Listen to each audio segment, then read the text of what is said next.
Silver's on the scene. Monday, August 5th. Hope everyone's doing fantastic and your week has started off great. Why are we here? 161 days ago, Sebastian Rogers went missing from his home in Hendersonville, Tennessee, and he's still gone to this day. Our goal, bring him home. Bring him home. Also want to throw this up. This is from a missing children's board in Walmart. What Walmart? Walmart in Cleveland, Tennessee. 18,302 children who have been put up on the Walmart boards have been recovered since January 1996. And that's amazing. Okay, that's amazing. And we want Sebastian to be one of those as well. So, what was I doing in that Cleveland Walmart? As you can see, Sebastian is not on their board at this time.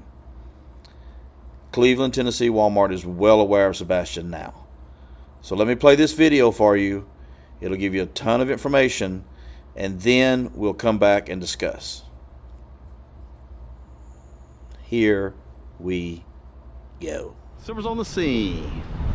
Where am I? I'm in Cleveland, Tennessee. That's right, Cleveland, Tennessee.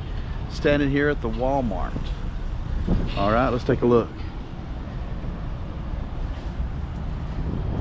Walmart, Cleveland, Tennessee. What am I doing here at the Walmart, Cleveland, Tennessee? Well, hopefully, I'm doing something really good. A tip came in, and I'm gonna take a look at it. So, I'm going inside. I'm gonna ask a few questions and see what kind of answers we can hopefully get. Stay tuned, more to come.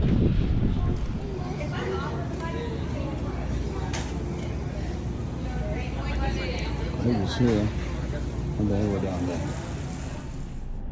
Silver's on the scene, I'm back. As you saw earlier, take a look. I'm at the Walmart. That's right, the Walmart in Cleveland, Tennessee. Okay? And I went in just now and I had a few questions. Let me tell you what's going on and we'll go from there. So, Silver's on the scene at yahoo.com. I've had tips coming in and leads, places to mainly look for Sebastian, that he might be out there, you know, as we think maybe possibly not with us anymore, and places to search. But I did have a tip come in for this Walmart here in Cleveland, Tennessee. Okay, the tip is this. There was a guy who was doing his normal grocery shopping. He was in the grocery department, and as he's standing there looking for different things, he had noticed a group of teenagers. He had noticed a group of teenagers, boys and girls, with two adults. He said it looked odd. The group looked odd, but you know, that's all he noticed. And he had walked away from them, doing his shopping. And when he was 20 or so aisles down, a pretty good ways down, just looking at food to purchase, he was approached by one of those teenagers, and it was a teenage boy. The boy said to him basically, "Hey, it's a nice day to be shopping."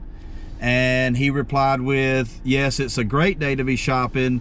And before they could say anything else, the adult male with the group, who was several aisles back from where this kid had come from, yells out, "Sebastian." Which at this time, the kid looks up, looks this guy right in the eyes, turns abruptly to go back to the group, and as he walks away, this guy reported this tip is saying, he says Seth under his breath. Now at the time, this was back in April, about 103 days ago.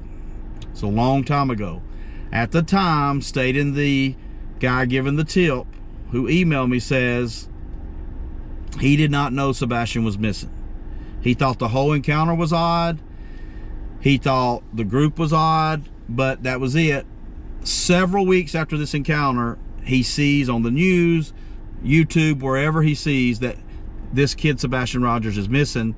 And of course he goes, "Wow, that is the kid who approached me in the Walmart." One thing he also said that I left out is when the kid got back to the group, one of the girls in the group, teenage girls, had kind of put her arm up to him and was whispering something in his ear. And at about that time, the adult male with the group, stomps his foot and yells loud, "Proudfoot." Now, I'm just telling you what's reported to me. No judgment here. No saying this is ridiculous. As we've talked about, everything needs to be checked out. So, Silver's on the scene. On my way to Knoxville now. Then going to make my way over to the Nashville area, as everyone knows. You've seen in the videos. So I came here, coming right through Cleveland. I contacted the guy again. There's 2 Walmarts in the town. He told me which one he was at. He gave me more details. He's even willing to come to the store and do a reenactment. So what did I do here? I've never done anything like this before, but you never get anything unless you ask for it. You never ask, you never get. So I went into the store. I got the store manager. He then got the loss prevention or security manager. The 3 of us had a discussion. Of course, my goal was to see the footage myself. More to come. Okay, so I'm back. So I had to take the phone call that was coming in. That was actually the police officer, law enforcement calling. So what happened was, and I don't know where I was exactly on the story, but I met with the store manager as well as loss prevention, I believe, manager, security manager. And of course, they won't let me see anything, but they told me to contact law enforcement, which I just did. I did before I started the video. And while I was doing this video, he actually called me. So there's been immediate response. I would say from me making contact and speaking to someone at the police department in the city of Cleveland to get in the call was less than 5 minutes. So took the full thing down. I've also given the name of the person who made who gave the tip, who actually saw what he believes to be Sebastian. And, they have my information. They can call me, and I'll let you know more to come if I get any updates. But, here's the thing. I know me especially, I just feel like Sebastian's probably more than likely no longer with us. But if this is him, if he was seen and it really is him, that changes everything, and it changed it for the positive, because we want him alive and we want him to get back home to his father. So that's the update. More will come as I learn more, but yeah, Silver's on the scene from Cleveland, Tennessee at the Walmart. Okay, what do you think about that? That was a lot, huh? So what has happened? You heard on the video, you saw me talking. So I got this tip for this Walmart. The police were notified by me. We made a report, and hopefully this will go somewhere, and they'll take a look at the video footage, and we can, if it's Sebastian, find him. If it's not, rule this out. I wanted to also take a moment to talk about how quickly these things happen. As you see in the video, it's about a 5-minute period from me hanging up the phone with the police department to the officer calling me. About 5 minutes. Both the dispatch was great as well as the officer. He was just open to listen to everything. But here's the best part. Within an hour of me getting off the phone with him, and it could have been 10 minutes, based on how quickly he called me, I'm thinking it was a few minutes later.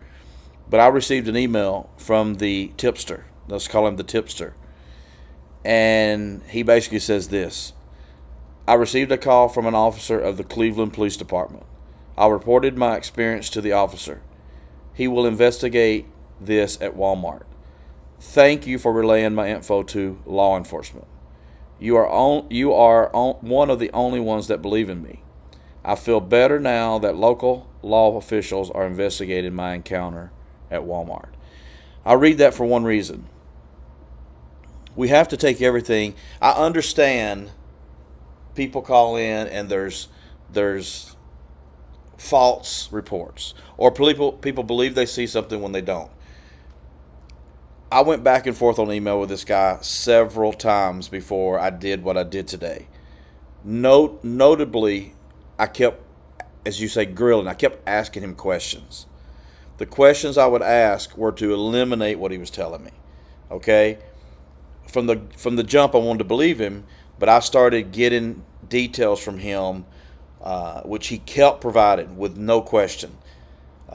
He gave me his phone number. I never spoke to him. I just kept communicating through email, but he never once backed off anything I would ask him. So after about 5 or 6 email exchanges, and I had enough information to walk into that Walmart to say, hey, show me this footage, and I'll tell you exactly what time, day, and where in the store.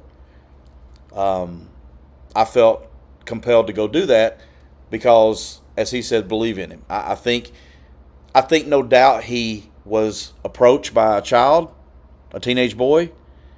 I think no doubt he saw this group. The question is the boy that approached him Sebastian? And that's what we have to find out. So let me just add to, I'll throw this up and just add to what we've seen.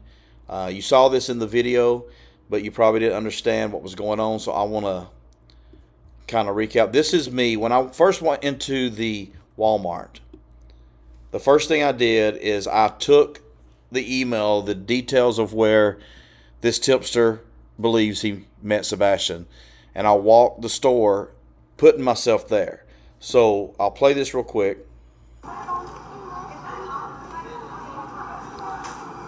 I'll stop as I go. So as I don't want to re-speak what I've already spoken, but I want to show you as I speak. So this is all the grocery area. And if anybody's been in a Walmart, it's pretty much laid out the same. Back over here in this area is the meat.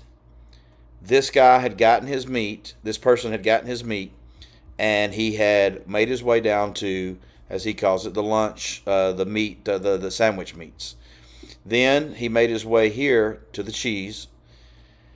And going back, he had already seen this group way back at the like hamburger meat area. So now he's down about 20 aisles, and he comes over to where he calls these floor coolers, right? He walks out as he's exiting these, and he gets to about right here, and he stops to look. And at this point, this boy approaches him, okay? And so if you'll look here, I made a point to grab the aisle. He's at about aisle 26, A26. And then you'll hear me in the video said, and he was way down there.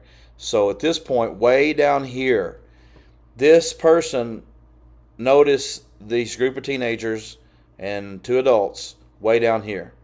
He makes his way down to where we are, and that far, this teenage boy approached him. He did not ask for help.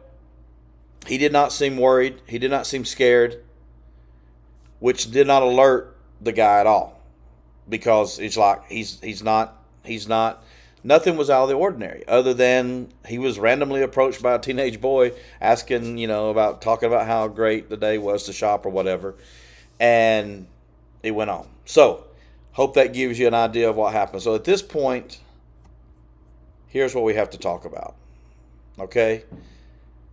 And I thought about doing a video on these 3, 1, 2, 3. It's a 3-step process. In my opinion, it's a 3-step process.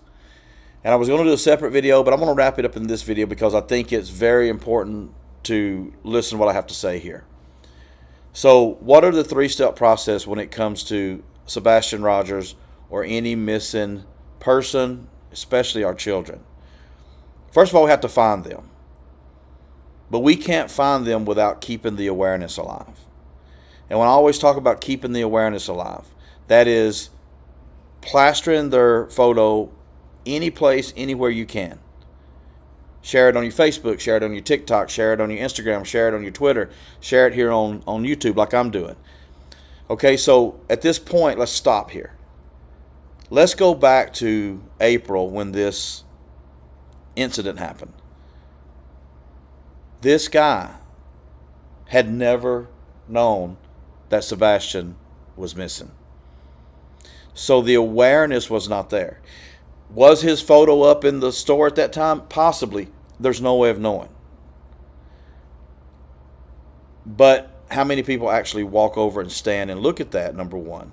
Number two, for whatever reason, 2 months, almost to the day, been missing, this guy in Cleveland, Tennessee did not know that he was missing. But what if he'd have seen this video? What if he'd have seen someone else's video? What if he'd have seen someone's Facebook post? That whole incident would have gone completely different. And I wouldn't be doing this video now. I've been contacted by another missing persons case that goes back 23 years. I'm not going to name the name at this point in time, just but to say this. In that particular case, about a week or so after this young girl went missing, count them, 1, 2, 3, 4, 5. 1, 2, 3, 4, 5. 5 people encountered the little girl. 5 people. Approximately 200 miles from where she went missing. One of those 5 people encountered the little girl 3 times. Back to back, 3 days in a row. She was with an adult female, so she wasn't by herself. Been missing about a week, but each one of the 5 didn't have one thing. They did not have the awareness. They did not know this little girl was missing. But as soon as they show a photo, yes, that was her. This person in Walmart did not know Sebastian was missing. So this second part here, which is just as critical, you can't find them without the awareness, okay? So that's why I keep saying keep the awareness alive, keep his face out there, and every person that I see that creates content for Sebastian says this. Because, once again, I've said it before, if someone sees something, say something, but you can't say something if you don't know what you're seeing, okay? And this whole encounter with this person in Walmart would have gone completely different. So would have the 23-year-old case where she's still missing 23 years. We don't want that for Sebastian or the next child or the next child. So we must keep the awareness alive, and that's how we find them. And then, once we bring them home, the third step is get justice. Get justice for them. Bring justice to those, serve justice to those who may have harmed them or done something to them. So that's what we have to do. So, if it's not clear by now, it should be very clear. The reason for these videos, the reason for this, that I'm doing this, is to find Sebastian and bring him home. Okay? We have to keep his face out there. So I said at the start of this video, Cleveland Walmart, today at least, they were unaware of Sebastian Rogers. When I said his name, they were unaware. That doesn't mean he wasn't up on their wall at one point, but as of today, 161 days later, they did not know of Sebastian Rogers. No one, I started asking by saying, has anyone come here, law enforcement or anyone else, talking about security footage for a possible sighting in April, and the answer was no. Why the tipster didn't do this on his own, you can ask a million questions why. It doesn't matter. He contacted someone who did get in there, and we did it. We made contact with law enforcement. I'm hoping to receive a call in the next coming days, hopefully that they can rule this out or they can move forward with it. Now, the last piece I'll say is this. As people know, I do not live in Cleveland, Tennessee. But if you do live in Cleveland, Tennessee, if you're coming through Cleveland, Tennessee, this Walmart is located at 4495 Northeast Keith Street. Let's do that again. 4495 Northeast Keith Street. I looked at the day this happened. It was a Wednesday, middle of the week. Based on what was being purchased, was like a normal family out purchasing food for them. I don't want to keep any expectations up or get any hopes up more than they are, but he could be there. He could be there if this is him. So the next time I come through Cleveland, the next time I'm near Cleveland, I'm going in and I'm walking the store. Who knows? Maybe the next time he's seen by whomever, if it is him, allegedly, then we'll bring him home. Have a great evening. See you soon. Stay tuned. Silver's on the scene. There's always more to come. Thank you.